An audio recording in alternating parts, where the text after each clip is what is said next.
L'organisation du Magal de Porokhane, les préparatifs vont bon train. Le maire de la localité donne des assurances sur le plan sécuritaire. Plus de 1500 agents de force de l'ordre seront mobilisés. 26 camions citernes déployés par OFOR pour l'approvisionnement en eau.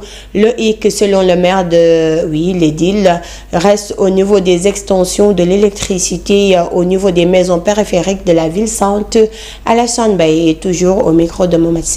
Donc, nous avons commencé, comme à l'accoutumée, à un CLD, le comité local de développement, sous la direction du sous-préfet de l'arrondissement de Paoskoto. Et après, les conclusions ont été acheminées vers le niveau départemental avec la tenue d'un CDD. Et à l'issue de ce CDD, on a tenu un CRD au niveau de Kaolack avec le gouverneur. Avant-hier, nous avons aussi tenu un CRD d'évaluation pour voir l'état d'avancement des engagements pris par les différentes structures qui devaient intervenir pendant le Magal. Mais dans l'ensemble, vraiment, il y a une satisfaction sur le volet sécuritaire avec les forces de défense et de sécurité. Entre la gendarmerie, la police et aussi les GMI, nous attendons 1500 agents. Et en dehors de ces agents-là, il y a aussi les sapeurs-pompiers qui doivent venir avec le matériel nécessaire, donc pour accompagner le comité d'organisation pour vraiment mettre les pèlerins dans de très bonnes conditions. Au volet hydraulique, comme je le dis souvent, le volet hydraulique est le volet le plus sensible pour le Magal parce qu'il y a des centaines de milliers de pèlerins